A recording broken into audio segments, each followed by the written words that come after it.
ನಮ್ಮನ್ನು ಬಾಳವಾಗಿ ಪ್ರೀತಿ ಮಾಡುವ ನಮ್ಮ ತಂದೆ, ನಿಮ್ಮ ನಾಮಕ್ಕೆ ಸ್ತೋತ್ರ ಸ್ವಾಮಿ. ನಿನ್ನ ಕೃಪಾಸ್ತಲ್ಲಿ ನಮ್ಮನ್ನೇ ಒಪ್ಪಿಸ್ತೇವೆ. ವಾಕ್ಯವನ್ನು ಕೇಳುವ ಪ್ರತಿಯೊಬ್ಬರನ್ನು ಪವಿತ್ರಾತ್ಮರೇ ನಿನ್ನ ಪ್ರಸನ್ನತೆಯಲ್ಲಿ ನಡೆಸು. ನಿನ್ನ ಸಹಾಯವಿಲ್ಲದೆ ನಿನ್ನ ವಾಕ್ಯಗಳನ್ನು ತಿಳ್ಕೊಳ್ಳೋದು ಅಸಾಧ್ಯವಾಗಿದೆ. ಅದೇ ರೀತಿ ವಾಕ್ಯವನ್ನು ಬೋಧಿಸುವ ನನಗೂ ಪವಿತ್ರಾತ್ಮನೇ ಸಹಾಯ ಮಾಡು. ನನ್ನ ಬಾಯಿಂದ ಬರುವ ಪ್ರತಿಯೊಂದು ಮಾತುಗಳದು ನಿನ್ನದಾಗಲಿ. ನಿನ್ನ ವಾಕ್ಯಕ್ಕೆ ಅನುಗುಣವಾಗಿ ನಿನ್ನ ಮಕ್ಕಳೊಂದಿಗೆ ಮಾತಾಡಲು ಬೇಕಾದ ಎಲ್ಲ ಜ್ಞಾನವನ್ನು ಕೊಟ್ಟು ನನ್ನ ನಡೆಸು. ಕೊನೆಯವರೆಗೂ ನಿನ್ನ ಪ್ರಸನ್ನತೆ ನನ್ನ ಆವರಿಸಿ ನಡೆಸೆಂದು ಬೇಡುತ್ತಿದ್ದೇವೆ. ಎಲ್ಲ ಸ್ತುತಿ ಸ್ತೋತ್ರ ಘನ ಮಹಿಮೆ ತಂದೆ ಮಗ ಪವಿತ್ರಾತ್ಮರಿಗೆ ಸದಾಕಾಲವೂ ಸಲ್ಲಲಿ. ಆಮೇನ್. Praise the Lord. ನಾವು ಪ್ರಾರ್ಥನೆಗೆ ಸಂಬಂಧಪಟ್ಟ ವಿಷಯಗಳನ್ನೇ ಧ್ಯಾನಿಸ್ತಾ ಬಂದಿದ್ದೇವೆ. ಭಾಳ ಅದ್ಭುತ ರೀತಿಯಲ್ಲಿ ದೇವರು ನಮ್ಮೊಂದಿಗೆ ಅನೇಕ ಪ್ರಕಟಣೆಗಳ ಮೂಲಕ ನಮ್ಮೊಂದಿಗೆ ಮಾತಾಡಿದ್ದಾರೆ. ಪ್ರಾರ್ಥನೆ ಒಬ್ಬ ವಿಶ್ವಾಸಿಯ ಜೀವಿತದಲ್ಲಿ ಒಂದು ದೊಡ್ಡ ಆಯುಧವಾಗಿದೆ. ಸೈತಾನ ಸಂಗಡ ಹೋರಾಡಲಿಕ್ಕೆ, ಎಲ್ಲ ಜಯವನ್ನು ಹೊಂದಲಿಕ್ಕೆ. ಇದಕ್ಕೆ ಸಂಬಂಧಪಟ್ಟು ನಾವು ಅನೇಕ ವಿಷಯಗಳನ್ನು ಧ್ಯಾನಿಸಿದ್ದೇವೆ. ಇವತ್ತು ನಾವು ಹಳೆಯ ಒಡಂಬಡಿಕೆಯಲ್ಲಿ ಕೆಲವು ಪ್ರಾರ್ಥನೆಗೆ ಸಂಬಂಧಪಟ್ಟ ವ್ಯಕ್ತಿಗಳ ವಿಷಯದಲ್ಲಿ ನೋಡೋಣ. ಮೊದಲನೇದಾಗಿ ನಾವು ದಾನಿಯೇಲನ ವಿಷಯದಲ್ಲಿ ನೋಡೋಣ. ದಾನಿಯೇಲನು ಒಬ್ಬ ಪ್ರವಾದಿಯಾಗಿದ್ದನು. ದೇವರು ಅವನಿಗೆ ಒಂದು ಬಹಳ ಅವನ ಜೀವಿತದಲ್ಲಿ ಆ ಪ್ರಾರ್ಥನೆಯ ಮಹತ್ವವನ್ನು ನಾವು ನೋಡ್ತೇವೆ. ಅದಕ್ಕಾಗಿ ದಾನಿಯೇಲನಿಗೂ ಕೂಡ ಯೆರೆಮೀಯನಿಗೆ ಪ್ರಾರ್ಥನೆಯ ಪ್ರವಾದಿ ಅಂತ ಹೇಗೆ ಹೇಳ್ತಿದ್ರು, ದಾನಿಯೇಲನಿಗೆ ಕೂಡ ಪ್ರಾರ್ಥನೆಯ ಮನುಷ್ಯ ಅಂತ ಹೇಳ್ತಾರೆ. ಎಲ್ಲ ಪ್ರವಾದಿಗಳು ತಮ್ಮ ಜೀವಿತದಲ್ಲಿ ಪ್ರಾರ್ಥನೆಗೆ ಬಹಳ ಮಹತ್ವ ಕೊಟ್ಟು ಜೀವಿಸಿದ್ದಾರೆ. ಇದನ್ನು ನಾವು ನೋಡ್ತೇವೆ. ಹಳೆ ಒಡಂಬಡಿಕೆಯಲ್ಲಿ 3 ಮುಖ್ಯ ಅಧ್ಯಾಯಗಳು ಪ್ರಾರ್ಥನೆಗೆ ಸಂಬಂಧಪಟ್ಟು ನಾವು ನೋಡ್ತೇವೆ. ಒಂದು ಏಜ್ರನ ಪುಸ್ತಕದಲ್ಲಿ 9ನೇ ಅಧ್ಯಾಯ, 2ನೇದ್ದು ನೆಹೆಮೀಯನ ಪುಸ್ತಕದಲ್ಲಿ 9ನೇ ಅಧ್ಯಾಯ, 3ನೇದ್ದು ಪ್ರವಾದಿಯ ದಾನಿಯೇಲನ ಪ್ರವಾದನೆಯ ಪುಸ್ತಕದಲ್ಲಿ ಕೂಡ 9ನೇ ಅಧ್ಯಾಯ. ಈ 3 ಅಧ್ಯಾಯಗಳು ಭಾಳ ಅದ್ಭುತ ರೀತಿಯ ಪ್ರಾರ್ಥನೆಗೆ ಸಂಬಂಧಪಟ್ಟ ವಿಷಯಗಳನ್ನು ನಮಗೆ ತಿಳಿಸ್ತವೆ. ಇವತ್ತು ನಾವು ದಾನಿಯೇಲನಿಗೆ ಸಂಬಂಧಪಟ್ಟ ಆ ದಾನಿಯೇಲನ ಪ್ರವಾದನೆ 9ನೇ ಅಧ್ಯಾಯದಲ್ಲಿ 1ರಿಂದ 19 ತನಕ ದಾನಿಯೇಲನ ಪ್ರಾರ್ಥನೆ ವಿಷಯದ ಸಂಗತಿಗಳನ್ನು ನಾವು ನೋಡೋಣ. 9ನೇ ಅಧ್ಯಾಯ 1ರಿಂದ 19 ತನಕ. ಇಲ್ಲಿ ಮೊದಲು ನಾವು ಈ ಒಂದು ಪ್ರಸಂಗ ಇತಿಹಾಸವನ್ನು ಸ್ವಲ್ಪ ತಿಳ್ಕೊಳ್ಳೋದು ಬಹಳ ಅಗತ್ಯವಾಗಿದೆ. ಮೊದಲು ನಾವು ನೋಡಿ, ಈ ದಾನಿಯೇಲನು ಬಾಬಿಲೋನ ಆ ಸಾಮ್ರಾಜ್ಯಕ್ಕೆ ಇಸ್ರಾಯೇಲರು ಗುಲಾಮರಾಗಿ ಒಯ್ಯಲ್ಪಟ್ಟದ್ದು. ಈ ದಾನಿಯೇಲನು ತನ್ನ ಜೀವಿತದ 70 ವರ್ಷಗಳನ್ನು ಆ ಗುಲಾಮತನದಲ್ಲಿ ಆತನು ಕಳೆದಿದ್ದ. ಆ ಬಾಬಿಲೋನದ ಅರಸನ ಅಲ್ಲಿ ಅವರು ಗುಲಾಮರಾಗಿ ಒಯ್ಯಲ್ಪಟ್ಟದ್ದು. ಇದಕ್ಕೆ ಸಂಬಂಧಪಟ್ಟು ದಾನಿಯೇಲನ ಪ್ರಾರ್ಥನೆಯಲ್ಲಿ ಮೊದಲು ನಾವು ನೋಡ್ತೇವೆ. ದಾನಿಯೇಲನು ಯೆರೆಮೀಯನ ಪ್ರವಾದನೆಯನ್ನು ಪ್ರಸ್ತಾಪಿಸಿ ಆ ಪ್ರಾರ್ಥನೆಯಲ್ಲಿ ಪ್ರಸ್ತಾಪಿಸುತ್ತಾನೆ. ಇಲ್ಲಿ ಮುಖ್ಯವಾಗಿ ನಾವು ತಿಳ್ಕೊಳ್ಬೇಕು. ಈಗ ಈ 9ನೇ ಅಧ್ಯಾಯದಲ್ಲಿ ದಾನಿಯೇಲನು ಆ ಗುಲಾಮತನದ ಕೊನೆಯ ಭಾಗಕ್ಕೆ ಬಂದಿದ್ದಾನೆ. ಅಲ್ಲಿ ಅವನು ಯೆರೆಮೀಯನ ಆ ಪ್ರವಾದನೆಯನ್ನು ಧ್ಯಾನಿಸಿ ಇಸ್ರಾಯೇಲರಿಗೆ 70 ವರ್ಷಗಳ ನಂತರ ಬಿಡುಗಡೆ ಆಗುವ ಆ ಪ್ರವಾದನೆಯನ್ನು ಅವರು ಓದಿ ತಿಳ್ಕೊಂಡು ಅದಕ್ಕೆ ಸಂಬಂಧಪಟ್ಟು ಆತನು ಪ್ರಾರ್ಥನೆಯನ್ನು ಪ್ರಾರಂಭ ಮಾಡ್ತಾನೆ. ಇಲ್ಲಿ ನಾವು ನೋಡ್ತೇವೆ, ಅಲ್ಲಿ ಇಸ್ರಾಯೇಲರು ದೇವರಿಗೆ ಅವಿಧೇಯರಾಗಿ ನಡೆದುಕೊಂಡಾಗ ದೇವರು ಅವರನ್ನು ಗುಲಾಮತನಕ್ಕೆ ಬಿಟ್ಟು 70 ವರ್ಷ ಅವರು ಗುಲಾಮತನದಲ್ಲಿ ಬೀಳಬೇಕಾಯಿತು. ಇದಕ್ಕೆ ಮುಖ್ಯ ಕಾರಣ ಏನೆಂದರೆ, ಇಸ್ರಾಯೇಲರು 490 ವರ್ಷ ದೇವರಿಗೆ ಅವಿಧೇಯರಾಗಿ ನಡೆದುಕೊಂಡದ್ದು. ಇದರಲ್ಲಿ ಮುಖ್ಯವಾಗಿ ಅಲ್ಲಿ ಒಂದು ಲೆಕ್ಕಾಚಾರ ನಾವು ನೋಡ್ತೇವೆ. ಇಸ್ರಾಯೇಲರಿಗೆ ದೇವರು ಆಜ್ಞೆ ಕೊಟ್ಟದ್ದು 7 ವರ್ಷಗಳಲ್ಲಿ 6 ವರ್ಷಗಳಾದ ಮೇಲೆ 7ನೇ ವರ್ಷದಲ್ಲಿ ಅವರು ಹೊಲದಲ್ಲಿ ಯಾವುದೇ ಕೆಲಸಗಳನ್ನು ಮಾಡಬಾರ್ದು, ಪೈರನ್ನು ತೆಗೆಯಬಾರ್ದು. ಅದು ಅವರಿಗೆ ಸಾಬತ್, ಅಂದರೆ ಆ ಹೊಲಗಳಿಗೆ ಅವರು ರಜೆ ಕೊಡುವುದು, ಅಥವಾ ಹೊಲದಲ್ಲಿ ಏನು ತೆಗೆಯಬಾರ್ದು. ಮತ್ತು ಇದನ್ನು ಅವರು ಸಾಬತ್ ಅಂತ ಹೇಳ್ತಾರೆ. ಮತ್ತು ಅಂಥದ್ದೇ 7 ವರ್ಷಗಳು ಆದ ಮೇಲೆ, ಅಂದರೆ 49 ವರ್ಷಗಳು, 7 ಸಾರಿ ಆದ ಮೇಲೆ, 49ನೇ ವರ್ಷ ಆದ ಮೇಲೆ ಪುನಃ 50ನೇ ವರ್ಷದಲ್ಲಿ ಪುನಃ ಒಂದು ಜುಬಿಲಿ ವರ್ಷ, ಅಂದರೆ ಆ ವರ್ಷ ಕೂಡ ಅವರು ಏನು ಬೆಳೆ ಬೆಳೆಯಲಿಕ್ಕೆ ಇಲ್ಲ. ಇದು ದೇವರ ಆಜ್ಞೆ ಅವರಿಗೆ ಆಗಿತ್ತು. ಈಗ ಇದಕ್ಕೆ ಸಂಬಂಧಪಟ್ಟು ಈಗ ಹಾಗೆ ಮಾಡೋ ಪರಿಸ್ಥಿತಿ ನಮಗೆ ಗೊತ್ತಿಲ್ಲ. ಆದರೆ ಇದು ಹಳೆ ಒಡಂಬಡಿಕೆಯಲ್ಲಿ ಇಸ್ರಾಯೇಲರಿಗೆ ದೇವರು ಈ ಕೊಟ್ಟ ಆಜ್ಞೆ. ಅದರ ಮೂಲಕ ವೈಜ್ಞಾನಿಕವಾಗಿ ಅನೇಕರು ಹೇಳ್ತಾರೆ, ಯಾಕೆಂದರೆ ಹೊಲಗಳು ಫಲವತ್ತಾಗಿರ್ತವೆ ಈ ರೀತಿ ಮಾಡಿದ್ದರಿಂದ ಅಂತ ಹೇಳಿ ಇವೆ. ಅದು ಏನೇ ಸಂಗತಿಗಳಿರಲಿ, ಆದರೆ ನಾವಿಲ್ಲಿ ಭಾಳ ತಿಳ್ಕೊಳ್ಳೋದು, ಇಸ್ರಾಯೇಲರು ಇದನ್ನು ಮಾಡದೆ ಇಸ್ರಾಯೇಲರು ಆ ದೇವರಿಗೆ ಅವಿಧೇಯರಾಗಿದ್ದರು. ಮತ್ತು ಇದೇ ಸಮಯದಲ್ಲಿ ಇಸ್ರಾಯೇಲರು ವಿಗ್ರಹಾರಾಧನೆಯಲ್ಲಿ ಕೂಡ ಬಹಳವಾಗಿ ತೊಡಗಿಸಿಕೊಂಡದ್ದು. ಈಗ ಇದು ಇಸ್ರಾಯೇಲರ 490 ವರ್ಷ ಈ ರೀತಿಯಾಗಿ ಇಸ್ರಾಯೇಲನ್ನು ನಡ್ಕೊಂಡರು. ಅದಕ್ಕಾಗಿ ಪ್ರತಿ 7 ವರ್ಷಕ್ಕೆ 1 ವರ್ಷ ಲೆಕ್ಕದಲ್ಲಿ ಅವರು 490 ವರ್ಷ, ಅಂದರೆ 70 ವರ್ಷಗಳು, ಆ ಲೆಕ್ಕದಲ್ಲಿ ಒಂದೊಂದು ವರ್ಷದ ಲೆಕ್ಕದಲ್ಲಿ 70 ವರ್ಷಗಳು ಅವರು ಆ ಸಾಬ್ಬತ್ ವರ್ಷವನ್ನು ಆಚರಿಸಿದ ಕಾರಣ ದೇವರು ಅವರನ್ನು 70 ವರ್ಷ ಗುಲಾಮತನಕ್ಕೆ ಬಿಟ್ಟದ್ದು. ಅವರು ಇಸ್ರಾಯೇಲ್ನ ಮೇಲೆ ಬಾಬೆಲಿನ ಅರಸನು ಯುದ್ಧಕ್ಕೆ ಬಂದು ಇಡೀ ಇಸ್ರಾಯೇಲನ್ನು ನಾಶಪಡಿಸಿದಾಗ ಅನೇಕರು ಸತ್ತರು ಮತ್ತು ಅನೇಕರು ಗುಲಾಮರಾಗಿ ಒಯ್ಯಲ್ಪಟ್ಟದ್ದು. ಈಗ ಇದಕ್ಕೆ ಸಂಬಂಧಪಟ್ಟು ಯೆರೆಮೀಯನು ಅಲ್ಲಿ ಸ್ಪಷ್ಟವಾಗಿ ಪ್ರವಾದಿಸಿದ್ದಾನೆ ಇಸ್ರಾಯೇಲರಿಗೆ. ಆದರೆ ಅವರು ಅವನ ಮಾತನ್ನು ಸರಿಯಾಗಿ ಕೇಳಲಿಲ್ಲ, ಯೆರೆಮೀಯನ ಮಾತನ್ನು ಕೇಳಲಿಲ್ಲ. ಅವನು ಅಲ್ಲಿ 28ನೇ ಅಧ್ಯಾಯಕ್ಕೆ ಯೆರೆಮೀಯನ ಪ್ರವಾದನೆ ನೋಡಿ, ಅಲ್ಲಿ ನಾವು 25ನೇ ಅಧ್ಯಾಯ 8ನೇ ವಾಕ್ಯ ನಾವು ನೋಡೋಣ.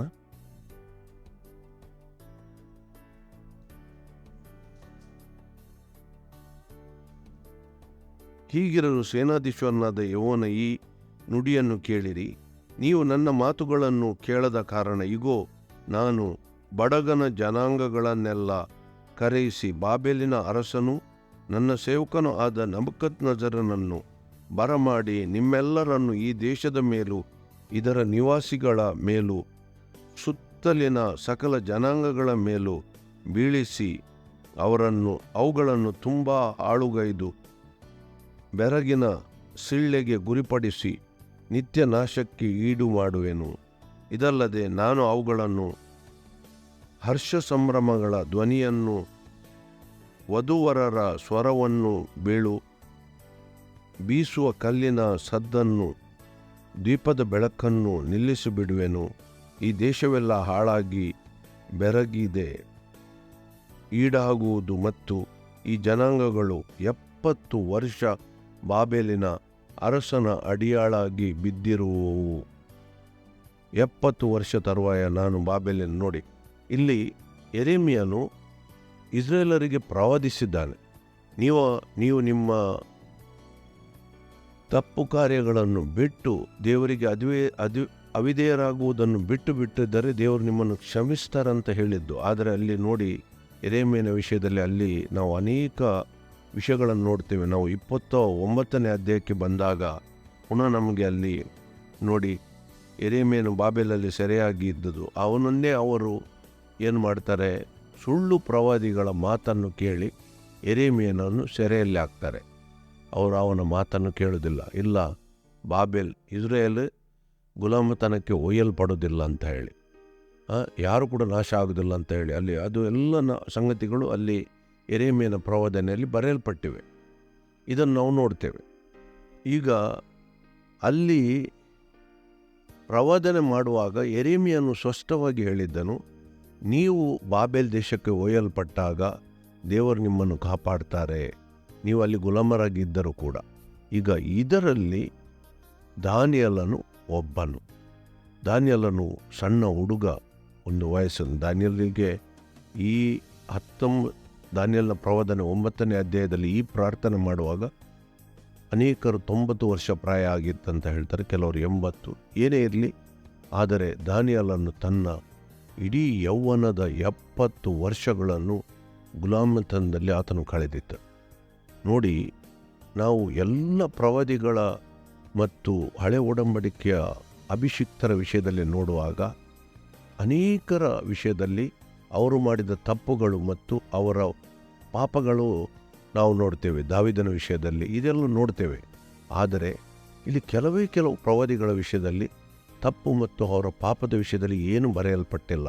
ಅದರಲ್ಲಿ ದಾನಿಯೇಲನು ಒಬ್ಬನು. ದಾನಿಯೇಲನ ವಿಷಯದಲ್ಲಿ ಬಹಳ ದೇವರ ಭಯಭಕ್ತಿ ಉಳ್ಳ ಒಬ್ಬ ಪ್ರವಾದಿ ಅವನಾಗಿದ್ದನು. ಅವನ ಯಾವುದೇ ತಪ್ಪುಗಳು ಅಥವಾ ಪಾಪಗಳು ಅಲ್ಲಿ ಎಲ್ಲಿ ಕೂಡ ಅದನ್ನು ಬರೆಯಲ್ಪಡಲಿಲ್ಲ. ಹಾಗೆ ಅಂತ ಹೇಳುವಾಗ ದಾನಿಯೇಲನು ಪಾಪ ಮಾಡಲಿಲ್ಲ ಎಂಬ ಲೆಕ್ಕ ಅಲ್ಲ. ಏಕೆಂದರೆ ದೇವರ ವಾಕ್ಯದಲ್ಲಿ ಏನು ಹೇಳ್ತದೆ, ಪಾಪ ಮಾಡದವನು ಯೇಸುಕ್ರಿಸ್ತನು ಒಬ್ಬನೇ, ಈ ಲೋಕಕ್ಕೆ ಮನುಷ್ಯನಾಗಿ ಬಂದ ಯೇಸುಕ್ರಿಸ್ತನ ಒಬ್ಬನು ಬಿಟ್ಟು ಬೇರೆ ಯಾರೂ ಪಾಪ ಮಾಡದೇ ಇಲ್ಲ ಅಂತ ಹೇಳಿ ನಾವೆಲ್ಲರೂ ಪಾಪ ಮಾಡಿದ್ದೇವೆ. ಆದ್ದರಿಂದ ಆದರೂ ಕೂಡ ದಾನಿಯೇಲನು ದೇವರಿಗೆ ಭಯಭಕ್ತಿ ಉಳ್ಳ ಒಬ್ಬ ಪ್ರವಾದಿಯಾಗಿ ದೇವರು ಅವನನ್ನು ನಡೆಸಿದ್ದಾರೆ. ಅವನು ಅಲ್ಲಿ ಒಂದು ಭಾಳ ಅದ್ಭುತ ನಾವು ನೋಡಬೇಕು. ಅವನು ಗುಲಾಮತನಕ್ಕೆ ಒಯ್ಯಲ್ಪಟ್ಟರೂ ಕೂಡ ದೇವರಿಗೆ ಒಂದು ದೊಡ್ಡ ಸಾಕ್ಷಿಯಾಗಿ ಆತನು ಜೀವಿಸಿದ್ದಾನೆ. ಆತನ ಪ್ರತಿದಿನದ ನೀವು ನೋಡಿದರೆ ಅವನ ಪ್ರಾರ್ಥನಾ ಜೀವಿತ ಹೇಗಿತ್ತು. ಮತ್ತು ಇನ್ನೊಂದು ಭಾಳ ಅದ್ಭುತವಾದ ಇಲ್ಲಿ ವಿಷಯ ಏನೆಂದರೆ, ಅವನು ಧರ್ಮಶಾಸ್ತ್ರವನ್ನು ಓದುತ್ತಿದ್ದನು ಅಂತ ಸ್ಪಷ್ಟವಾಗಿ ತಿಳಿಯುತ್ತದೆ ನಮಗೆ. ಯಾಕೆಂದರೆ ನಾವು ಈ ದಾನಿಯೇಲನ ಪ್ರವಾದನೆ ಈ ಪ್ರಾರ್ಥನೆಗೆ ಬಂದಾಗ ನೋಡಿ, ಅಲ್ಲಿ ಅಶ್ವರೋಷನ ಮಗನು, ಮೇದ್ಯ ವಂಶದವನು, ಕಸ್ತಿಯ ರಾಜ್ಯದ ದೊರೆತನವನ್ನು ಹೊಂದಿದವನು ಆದ ದರ್ಯಾವೇಷನ ಆಳ್ವಿಕೆಯ 3ನೇ ವರ್ಷದಲ್ಲಿ ದಾನಿಯೇಲನಾದ ನಾನು ಶಾಸ್ತ್ರಗಳನ್ನು ಪರೀಕ್ಷಿಸಿ ಯೆಹೋವನು ಪ್ರವಾದಿಯಾದ ಯೆರೆಮೀಯನಿಗೆ ದಯಪಾಲಿಸಿದ ವಾಕ್ಯಕ್ಕನುಸಾರವಾಗಿ. ನೋಡಿ, ಇಲ್ಲಿ ಶಾಸ್ತ್ರಗಳನ್ನು ಪರೀಕ್ಷಿಸಿ ಅಂತ ಬರೆಯಲ್ಪಟ್ಟಿದೆ. ಅಂದರೆ ದಾನಿಯೇಲನು ಆ ಗುಲಾಮತನದಲ್ಲಿ ಕೂಡ ದೇವರ ಧರ್ಮಶಾಸ್ತ್ರವನ್ನು ಓದುವ, ಅದನ್ನು ತಿಳ್ಕೊಳ್ಳುವ, ಧ್ಯಾನ ಮಾಡುವ ಒಂದು ಪ್ರವೃತ್ತಿಯನ್ನು ಇಟ್ಟಿದ್ದನು. ಭಾಳ ಅಗತ್ಯವಾಗಿ ನಾವು ಭಾಳ ಮೊದಲ ಸಂಗತಿ ತಿಳ್ಕೊಳ್ಬೇಕಾದ ಸಂಗತಿ, ಇಲ್ಲಿ ದಾನಿಯೇಲನು ದೇವರ ಶಾಸ್ತ್ರದ ಧ್ಯಾನವನ್ನು, ಅದನ್ನು ಓದುವ ಒಂದು ಅಭ್ಯಾಸವನ್ನು ಇಟ್ಟಿದ್ದಾನಂತ ನಾವು ನೋಡ್ತೇವೆ. ಗುಲಾಮತನಕ್ಕೆ ಒಯ್ಯಲ್ಪಟ್ಟದ್ದು ಇನ್ನೊಂದು. ಇಲ್ಲಿ ಧರ್ಮಶಾಸ್ತ್ರ ಅಂದರೆ ಈಗ ನಮ್ಮ ಕೈಯಲ್ಲಿ ಪ್ರತಿಯೊಬ್ಬರಲ್ಲಿ ಬೈಬಲ್ಲು ಇದ್ದ ಹಾಗೆ ಅಲ್ಲ. ಅದು ಆ ಸಮಯದಲ್ಲಿ ಅದು ಹೇಗಿತ್ತೋ, ಏನು ಅವನು ಮಾಡಿ ಓದುತ್ತಿದ್ದನೋ, ಅದು ಭಾಳ ಯೋಚಿಸಲಿಕ್ಕೆ ಕೂಡ ಕಷ್ಟಕರವಾದ ಪರಿಸ್ಥಿತಿ. ಯಾಕೆಂದರೆ ಅದು ದೊಡ್ಡ ಚರ್ಮದ ಇದರ ಮೇಲೆ ಬರೆಯಲ್ಪಟ್ಟಿತ್ತಂತ ಆ ಸಮಯದಲ್ಲಿ. ಆದರೂ ಕೂಡ ಅವನು ಅದನ್ನು ಇಟ್ಟುಕೊಂಡು ಅದನ್ನು ಓದಿ, ಅದನ್ನು ಪರೀಕ್ಷಿಸುವ, ಅದನ್ನು ತಿಳ್ಕೊಳ್ಳುವ, ಧ್ಯಾನಿಸುವ ಒಂದು ಅಭ್ಯಾಸವನ್ನು ಮಾಡಿಕೊಂಡದ್ದು ನಾವು ಸ್ಪಷ್ಟವಾಗಿ ಈ ವಾಕ್ಯದಲ್ಲಿ ನೋಡ್ತೇವೆ. ಆದ್ದರಿಂದ ಭಾಳ ಅದ್ಭುತವಾಗಿ ನಾವು ಪ್ರತಿಯೊಬ್ಬರು ತಿಳ್ಕೊಳ್ಬೇಕು, ದೇವರ ವಾಕ್ಯದ ಧ್ಯಾನ, ಪ್ರಾರ್ಥನೆ ಇದು ಒಟ್ಟೊಟ್ಟಾಗಿ ನಡೆಯುವ ಸಂಗತಿ. ಸ್ಪಷ್ಟವಾಗಿ ನೋಡಿ, ಮೊದಲು ದಾನಿಯೇಲನು ಶಾಸ್ತ್ರ ನೋಡಿ, ಅಲ್ಲಿ ಬೇಕಾದರೆ ಪುನಃ ಓದಿ, ಶಾಸ್ತ್ರಗಳನ್ನು ಪರೀಕ್ಷಿಸಿ ಅಂತ ಹೇಳಿ ಪ್ರವಾದಿಯಾದ ಯೆರೆಮೀಯನಿಗೆ ದಯಪಾಲಿಸಿದ ವಾಕ್ಯಾನುಸಾರವಾಗಿ ಅಂತ ಹೇಳಿ ಬರೆದಿದೆ. ಅಂದರೆ ಅವನು ಶಾಸ್ತ್ರವನ್ನು ಓದಿ, ಮೊದಲು ಅವನು ಶಾಸ್ತ್ರಗಳನ್ನು ಓದುತ್ತಿದ್ದನು, ಮತ್ತೆ ಆತನ ಪ್ರಾರ್ಥನೆ ಮುಂದುವರೆದಿದೆ. ಆದ್ದರಿಂದ ವಾಕ್ಯದ ಧ್ಯಾನ ಮತ್ತು ಪ್ರಾರ್ಥನೆ ಒಟ್ಟೊಟ್ಟಿಗೆ ನಡೆಯುವ ಸಂಗತಿ, ಎರಡಕ್ಕೂ ಒಂದೊಂದಕ್ಕೂ ಮಹತ್ವ ಇದೆ. ನನಗೆ ಗೊತ್ತಿಲ್ಲ, ನಾವಂತೂ ಯಾವ ರೀತಿಯಾಗಿ ದೇವರು ನಮ್ಮನ್ನು ನಡೆಸಿದಾರಂತ ತಿಳ್ಕೊಂಡ್ರೆ ನಾವು ಯೋಚಿಸ್ಲಿಕ್ಕೆ ಅಸಾಧ್ಯವಾದ ರೀತಿಯಲ್ಲಿ. ನಾವೆಂಥ ದೊಡ್ಡ ಸೇವಕರಲ್ಲ, ಆದರೆ ದೇವರು ನಮಗೆ ಅದ್ಭುತ ರೀತಿಯಲ್ಲಿ ನಡೆಸಿದ್ದಾನೆ. ನೋಡಿ, ನಮ್ಮ ಪ್ರಾರ್ಥನೆಗೆ ಸಂಬಂಧಪಟ್ಟ ಈ ಎಲ್ಲ ಪ್ರಸಂಗಗಳು ಬರುವ ಮೊದಲು ನಾವು ದೇವರ ವಾಕ್ಯದ ಧ್ಯಾನಕ್ಕೆ ಸಂಬಂಧಪಟ್ಟು ದೇವರು ನಮ್ಮೊಂದಿಗೆ ಅದ್ಭುತ ರೀತಿಯಲ್ಲಿ ಮಾತಾಡಿದ್ದಾರೆ.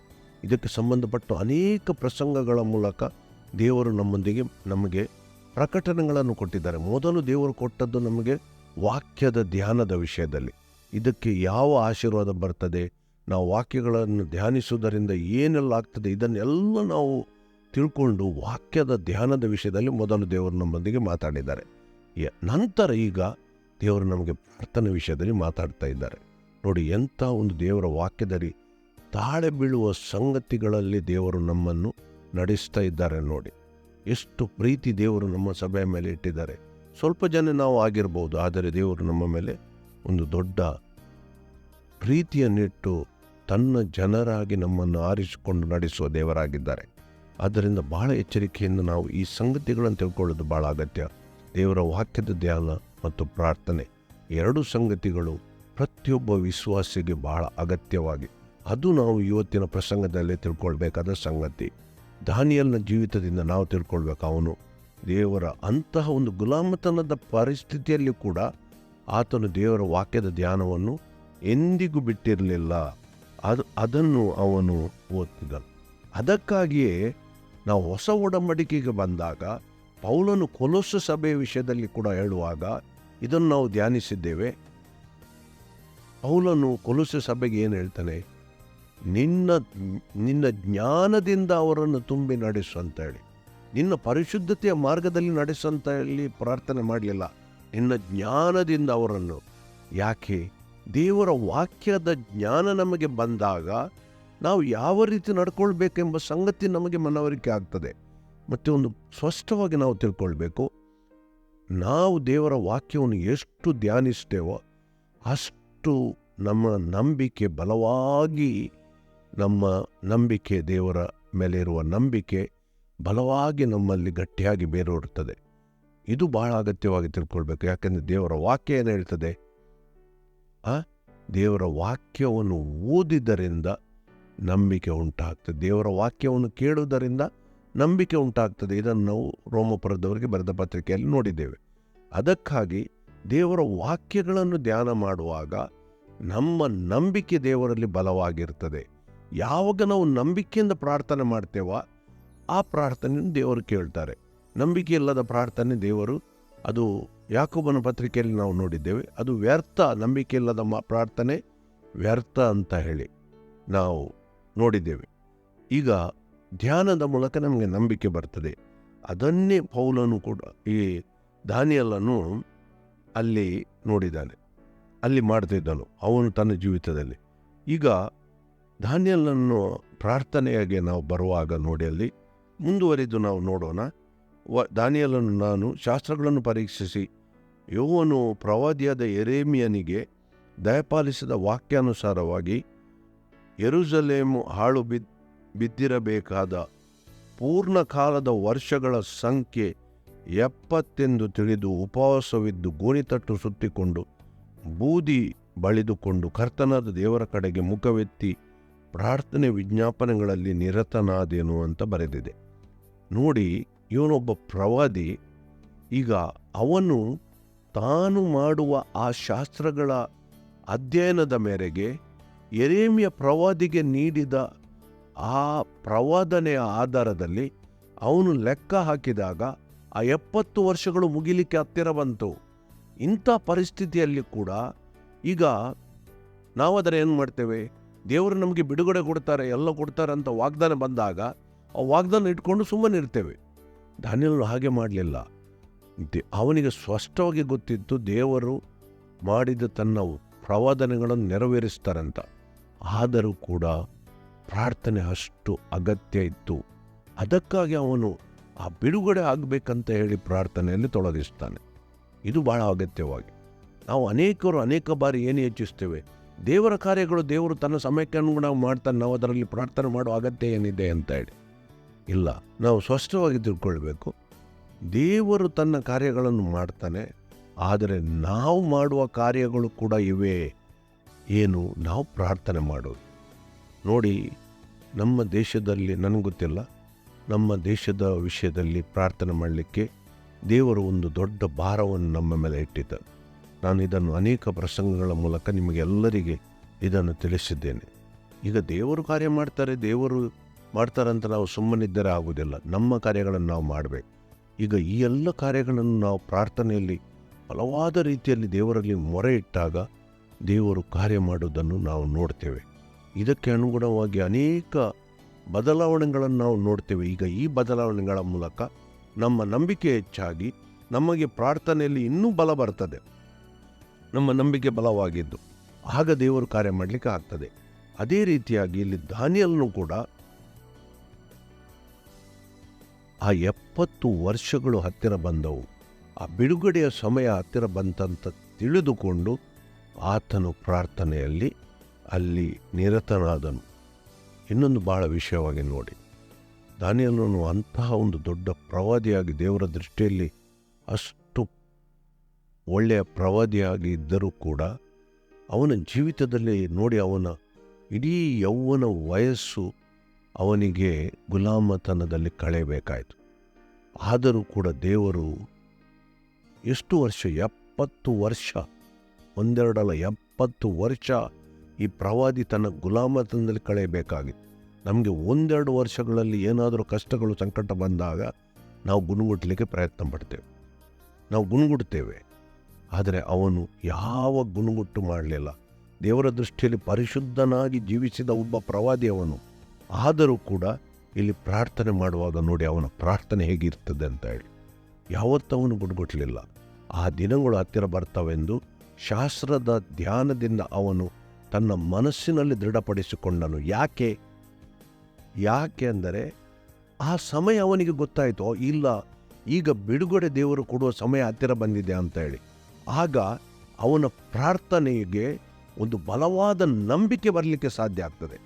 ನೋಡಿ, ಸುವಾರ್ತೆಯನ್ನು ಕೇಳುವುದರಿಂದ ನಂಬಿಕೆ ಬರ್ತದಂತ. ಅದೇ ರೀತಿಯಾಗಿ ಆ ಶಾಸ್ತ್ರದ ಧ್ಯಾನದಿಂದ ದಾನಿಯೇಲನ ನಂಬಿಕೆ ಗಟ್ಟಿ ಆಗ್ತದೆ. ಅದಕ್ಕಾಗಿ ಅವನು ಆ ಬಹಳ ಗಟ್ಟಿಯಾದ ನಂಬಿಕೆಯಿಂದ ಪ್ರಾರ್ಥನೆ ಮಾಡ್ತಾನೆ.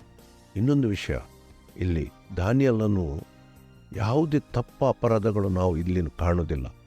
ಆದರೂ ಕೂಡ ಅವನು ಪ್ರಾರ್ಥನೆಯಲ್ಲಿ ನೋಡಿ ಎಷ್ಟೊಂದು ತಗ್ಗಿಸಿಕೊಂಡು ನಮ್ಮ ಪಾಪಗಳು, ನಾವು ತಪ್ಪಿ ಹೋಗಿದ್ದೇವೆ, ಅದನ್ನು ಆತನು ಪುನಃ ಉಲ್ಲೇಖಿಸಿ ಮಾತನಾಡಿದ ವ್ಯಕ್ತಿಯಾಗಿದ್ದಾನೆ.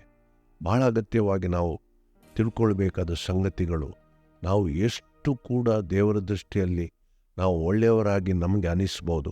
ಆದರೆ ಪ್ರತಿಯೊಬ್ಬ ಮನುಷ್ಯನಲ್ಲಿ ಪ್ರತಿಯೊಬ್ಬರು ನಾವು ಪಾಪಿಗಳೆಂಬ ಸ್ಪಷ್ಟವಾದ ಚಿಂತನೆ ನಮ್ಮಲ್ಲಿರಬೇಕು. ನಮ್ಮ ನಡೆನುಡಿಗಳಿಂದ ನಾವು ಯಾವಾಗಲೂ ತಪ್ಪಿ ಬೀಳ್ತೇವೆ. ಅದಕ್ಕಾಗಿ ದೇವರು ಯೋಹಾನನ ಸುವಾರ್ತೆಯಲ್ಲಿ, ಯೋಹಾನನ ಪತ್ರದಲ್ಲಿ ನಾವು ನೋಡ್ತೇವೆ, ಮೊದಲನೇ ಪತ್ರಿಕೆಯಲ್ಲಿ ಆತನು ನಂಬಿಗಸ್ತನಾಗಿದ್ದಾನೆ. ನಾವು ಪಾಪ ಮಾಡಲಿಲ್ಲ ಅಂತ ನಾವು ಹೇಳಿದರೆ ನಾವು ನಮ್ಮನ್ನೇ ಮೋಸಪಡಿಸುವವರಾಗಿದ್ದೇವೆ. ಯಾಕೆಂದರೆ ಪ್ರತಿಯೊಬ್ಬ ಮನುಷ್ಯನು ಬಲಹೀನನು. ನಮ್ಮ ಸಣ್ಣ ಸಣ್ಣ ತಪ್ಪುಗಳಿಂದ ನಾವು ಪಾಪ ಮಾಡುವವರಾಗಿದ್ದೇವೆ. ಆದ್ದರಿಂದ ಯಾವಾಗಲೂ ಕೂಡ ನಮ್ಮ ಪಾಪ ಕ್ಷಮಾಪಣೆ ಬೇಡುವ ಒಂದು ಪ್ರವೃತ್ತಿ ಪ್ರಾರ್ಥನೆಯಲ್ಲಿ ಮೊದಲು ಆಗಿ ನಾವು ತಿಳ್ಕೊಳ್ಬೇಕು. ಆದ್ದರಿಂದ ಬಹಳ ಅಗತ್ಯವಾಗಿ ಇವತ್ತು ಈ ಧ್ಯಾನದಲ್ಲಿ ನಾವು 3 ಸಂಗತಿಗಳನ್ನು ಸ್ಪಷ್ಟವಾಗಿ ತಿಳ್ಕೊಳ್ಳೋಣ. ಒಂದು, ಮೊದಲನೇದಾಗಿ ಬಹಳ ಅಗತ್ಯವಾಗಿ ವಾಕ್ಯದ ಧ್ಯಾನ ಮತ್ತು ಪ್ರಾರ್ಥನೆ ಒಟ್ಟೊಟ್ಟಾಗಿ ಹೋಗಬೇಕಾದ ಸಂಗತಿ ಬಹಳ ಅಗತ್ಯವಾಗಿ. ಯಾಕೆಂದರೆ ವಾಕ್ಯದ ಧ್ಯಾನದ ಮೂಲಕ ದೇವರು ಮಾಡಿದ ಕಾರ್ಯಗಳು ಮತ್ತು ದೇವರು ಮಾಡಲಿಕ್ಕಿರುವ ಕಾರ್ಯಗಳು ಮತ್ತು ದೇವರು ಈಗಾಗಲೇ ಮಾಡಿಬಿಟ್ಟ ಕಾರ್ಯಗಳು, ಎಲ್ಲ ಕಾರ್ಯಗಳ ಮೂಲಕ ನಮಗೆ ನಮ್ಮ ನಂಬಿಕೆ ಗಟ್ಟಿಯಾಗ್ತದೆ. ಮೊದಲನೇದಾಗಿ ಅದಕ್ಕಾಗಿ ವಾಕ್ಯ ಮತ್ತು ಪ್ರಾರ್ಥನೆ ಇದು ಒಟ್ಟೊಟ್ಟಾಗಿ ಹೋಗುವ ಸಂಗತಿಯಾಗಿದೆ, ಮೊದಲನೇದಾಗಿ.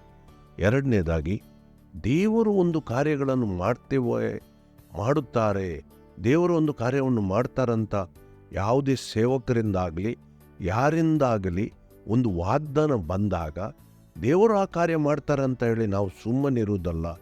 ನಾವು ಅದಕ್ಕೆ ಸಂಬಂಧಪಟ್ಟ ನಮ್ಮ ಬೇಡಿಕೆಯನ್ನು, ನಮ್ಮ ಪ್ರಾರ್ಥನೆಯನ್ನು ದೇವರ ಹತ್ರ ಮೊರೆ ಇಟ್ಟು ಪ್ರಾರ್ಥನೆ ಮಾಡೋದು ಭಾಳ ಅಗತ್ಯ. ದೇವರು ತನ್ನ ಕಾರ್ಯಗಳನ್ನು ಮಾಡ್ತಾನೆ ಅಂತ ತಿಳ್ಕೊಂಡು ನಾವು ಸುಮ್ಮನಿರುವುದಲ್ಲ. ಪ್ರಾರ್ಥನೆ ಎಂಬುದು ಒಬ್ಬ ವಿಶ್ವಾಸಿಯ ಅವಿಭಾಜ್ಯ ಒಂದು ಸಂಗತಿಯಾಗಿದೆ. ಯಾವತ್ತು ನಿರಂತರ ಪ್ರಾರ್ಥನೆ, ನಾವು ಮೊನ್ನೆ ಅದನ್ನು ನಾವು ಧ್ಯಾನದಲ್ಲಿ ನೋಡಿದ್ದೇವೆ. ಯಾವಾಗ ಕೆಲಸದ ಸಮಯದಲ್ಲಿ, ನಮ್ಮ ಪ್ರಯಾಣದ ಸಮಯದಲ್ಲಿ, ನಾವು ಮಲಗಿಕೊಂಡಾಗ, ನಾವು ಎಚ್ಚರಗೊಂಡಾಗ ಯಾವತ್ತೂ ಕೂಡ ಪ್ರಾರ್ಥನೆ ಮಾಡಬೇಕು. ಪ್ರಾರ್ಥನೆಗೆ ಒಂದು ನಿಗದಿತ ಸಮಯ ಅಂತಲ್ಲ. ಆದ್ದರಿಂದ ದೇವರು ಯಾವುದೇ ಕಾರ್ಯಗಳನ್ನು ಮಾಡಿದರೂ ಕೂಡ ದೇವರ ಕಾರ್ಯಗಳೇ ನೆರವೇರುವುದು. ಆದರೂ ಕೂಡ ನಾವು ಮಾಡಬೇಕಾದ ಪ್ರಾರ್ಥನೆ ಕಾರ್ಯಗಳು ನಾವು ಮಾಡುತ್ತಾ ಇರಬೇಕು. ದೇವರು ಕಾರ್ಯ ಮಾಡ್ತಾರಂತ ನಮ್ಮ ಪ್ರಾರ್ಥನೆಯನ್ನು ಬಿಟ್ಟು ಬಿಡೋದು ತಪ್ಪು. ಅದನ್ನು ಯಾವತ್ತೂ ನಾವು ಮಾಡಬಾರ್ದು. ಇದು ಭಾಳ ಅಗತ್ಯವಾಗಿ ತಿಳ್ಕೊಳ್ಬೇಕು. ಅದಕ್ಕಾಗಿ ನಾವು ಈ ದೇಶಕ್ಕೋಸ್ಕರ ಪ್ರಾರ್ಥನೆ ಮಾಡ್ತಾ ಇದ್ದೇವೆ. ನಿರಂತರ ಪ್ರಾರ್ಥನೆ ಮಾಡೋದು ನಮ್ಮ ಕೆಲಸ. ಕಾರ್ಯ ಮಾಡುವ ಆತನು ದೇವರಾಗಿದ್ದಾನೆ. ಆದ್ದರಿಂದ ದೇಶಕ್ಕೋಸ್ಕರ, ಜನರಿಗೋಸ್ಕರ, ಈ ಎಲ್ಲ ಸಂಗತಿಗಳಿಗಾಗಿ ನಾವು ಪ್ರಾರ್ಥನೆ ಮಾಡೋರಾಗಿದ್ದೇವೆ. ಇಲ್ಲಿ ಬಹಳ ಅಗತ್ಯ ನಾವು ತಿಳ್ಕೊಳ್ಬೇಕು. ನೋಡಿ, ಅವನು ಇಸ್ರೇಲ್ ಇಡೀ ದೇಶಕ್ಕೋಸ್ಕರ ಪ್ರಾರ್ಥನೆ ಮಾಡುವವನಾಗಿದ್ದನು. ಮೂರನೇದು ಸಂಗತಿಯಲ್ಲಿ, ದಾನಿಯೇಲನು ದೇವರ ದೃಷ್ಟಿಯಲ್ಲಿ ಆತನು ಬಹಳ ಒಳ್ಳೆಯ ವ್ಯಕ್ತಿಯಾಗಿದ್ದರೂ ಕೂಡ ಅವನು ತನ್ನನ್ನೇ ತಗ್ಗಿಸಿಕೊಂಡು ಅವನು ಪಾಪಿ ಎಂಬ ಆರಿಕೆ ಮಾಡಿ ದೇವರೊಂದಿಗೆ ಕ್ಷಮಾಪಣೆಯನ್ನು ಬೇಡುತ್ತಿದ್ದನು. ಇದು ಬಹಳ ಅಗತ್ಯವಾಗಿ ತಿಳ್ಕೊಳ್ಬೇಕು. ನಾವು ಎಲ್ಲರೂ ಬಲಹೀನರಾಗಿದ್ದೇವೆ, ನಾವು ಪಾಪ ಮಾಡುವವರಾಗಿದ್ದೇವೆ. ಆದ್ದರಿಂದ ಪಾಪದ ಕ್ಷಮಾಪಣೆ ಕೂಡ ಬಹಳ ಅಗತ್ಯವಾಗಿ ನಾವು ಮಾಡಬೇಕಾದ ಸಂಗತಿ. ಆದ್ದರಿಂದ ಈ 3 ಸಂಗತಿಗಳನ್ನು ಇವತ್ತಿನ ಧ್ಯಾನದಿಂದ ನಾವು ನೋಡಿಕೊಳ್ಳೋಣ. ದೇವರು ನಮ್ಮೆಲ್ಲರನ್ನು ಆಶೀರ್ವದಿಸಲಿ. ಈ ವಾಕ್ಯಗಳ ಮೂಲಕ ದೇವರು ನಮ್ಮನ್ನು ಬಲಪಡಿಸಿದ ದೇವರಾಗಿದ್ದಾರೆ. ಆತನಿಗೆ ಯುಗ ಯುಗಾಂತರಗಳಿಗೂ ಸ್ತೋತ್ರ ಸಲ್ಲಿಕೆಯಾಗಲಿ. ಆಮೆನ್.